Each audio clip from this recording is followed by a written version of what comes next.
Apa kabar saudara? Semoga sehat selalu dan tetap bersemangat. Saatnya Anda menyimak Berita Banten bersama saya Maya Meliasari. Seputar Berita Banten akan kami sajikan untuk Anda. Berikut 3 berita utama hari ini. Keberangkatan jemaah haji diiringi isak tangis keluarga.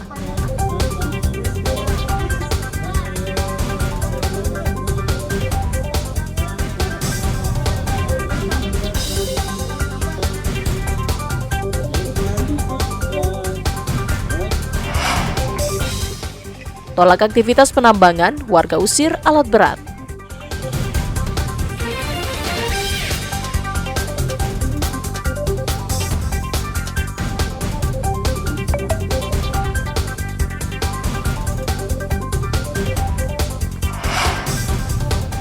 Wisatawan mengeluh akses jalan ke wisata pantai di Lebak buruk.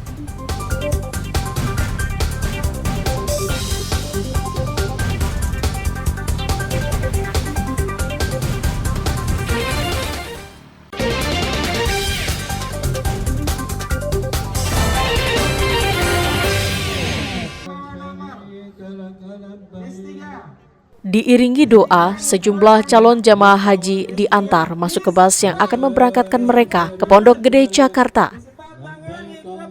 Sebanyak 440 calon jamaah haji asal Kabupaten Serang akan diterbangkan ke Mekah.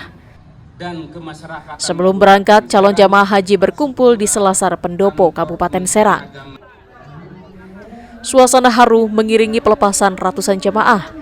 Keluarga dan kerabat para jamaah yang mengantar tak kuat menahan tangis ketika melepas jemaah haji yang akan melakukan rukun Islam kelima tersebut. Bolehkah pihak keluarga mengikuti para jemaah ke dalam bus dan kembali berpelukan erat? Tetesan air mata para pengantar calon jemaah haji terus mengalir saat para jemaah mulai meninggalkan pendopo menuju Jakarta. Untuk memberangkat jemaah haji di tahun ini di kloter kelima ya.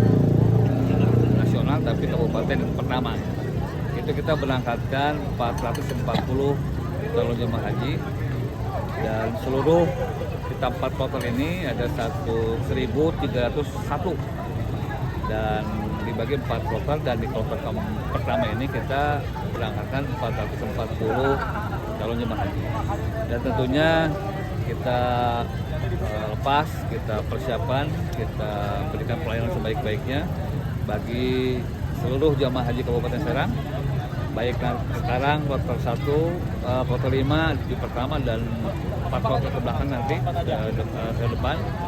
Ini kita akan maksimal mungkin kita berikan pelayanan sebaik-baiknya dan mudah-mudahan sampai kita suci dan pulang kembali dengan selamat dan tentunya menjadi haji yang mabrurah.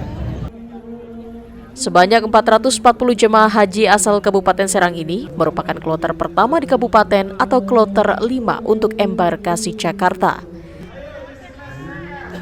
Pada tahun ini jumlah jemaah haji asal Kabupaten Serang yakni sebanyak 1.300 orang yang terbagi dalam 4 kloter. Sementara itu, sisa kloter jemaah haji Kabupaten Serang akan berangkat pada tanggal 28 Mei, 5 dan 7 Juni mendatang. Ariel Maranus dan Fajri Munawir melaporkan dari Kota Serang. Seorang pria di Kota Tangerang nekat melakukan pencurian perhiasan emas seberat 100 gram di salah satu toko perhiasan di Jalan Prabu Siliwangi, Jatiuwung, Kota Tangerang. Setelah ditangkap, warga yang kesal sempat menghakimi pelaku. Kejadian bermula saat pelaku berinisial AS datang ke salah satu toko emas hanya untuk melihat-lihat perhiasan emas. Namun keesokan harinya, pelaku kembali datang dan berpura-pura hendak membeli gelang dan kalung emas yang sudah menjadi incaran. Namun setelah meminta karyawan toko emas memperlihatkan, pelaku langsung merebut dan langsung melarikan diri.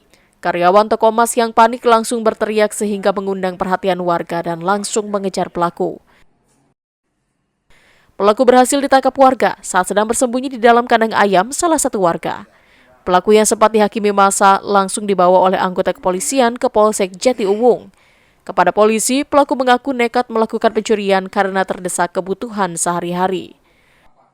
Pelayannya, Mbak, saya mau melihat toko emas yang kemarin, masih ada, masih.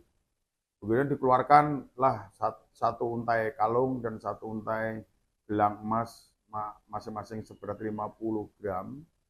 Kemudian si pelaku ini beralasan dengan modus, Mbak, karena ini masih di dalam etalase, sehingga bisa nggak dikeluarkan dari etalase itu, saya mau foto. Mau saya foto, mau bukti bahwa ini cocok nggak, gitu, mau dicocokkan dengan cara memfoto. Tapi tiba-tiba setelah dikeluarkan itu satu gelang dan satu emas itu, pelaku langsung merebut, mengambil secara paksa emas itu, kemudian lari. Selain menangkap pelaku, polisi juga menyita barang bukti perhiasan emas seberat 100 gram dengan nilai sekitar 100 juta rupiah, serta senjata api mainan jenis korek milik pelaku. Ariel Maranus dan Taufik Saleh melaporkan dari Kota Tangerang.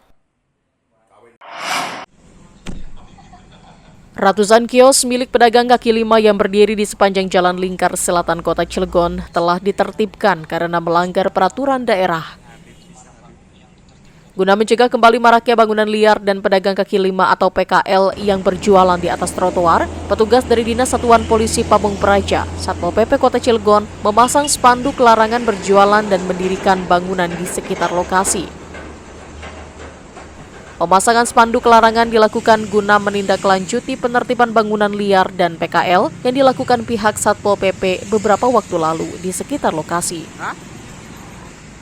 Saat dilakukan pembongkaran, ada sebanyak 198 bangunan liar yang dibongkar petugas karena melanggar peraturan daerah nomor 5 tahun 2003 tentang ketertiban, kebersihan, dan keindahan. Jadi menindaklanjuti yang sebelumnya, jadi kita kan udah membongkar bangunan liar pedagang kaki lima di JLS, terutama di 0 km sampai 3 km. Maka sebagai tindak lanjut yang kemarin-kemarin, kita sekarang memasang spanduk sebanyak 8 buah. Jadi di kanannya 4 buah dan sebelah kirinya 4 buah gitu. Ya mudah-mudahan dengan adanya spanduk ini, ya pedagang kaki lima atau bangunan liar tidak menempati lagi trotoar. Sementara itu, jika terdapat pedagang yang melanggar, pihak Satpol PP Kota Cilegon tak segan-segan akan memberikan sanksi tegas berupa denda maksimal yang tercantum dalam Perda, yaitu denda sebesar 5 juta rupiah atau kurungan maksimal 3 bulan penjara. Ariel Maranus dari Alfredo melaporkan dari Kota Cilegon.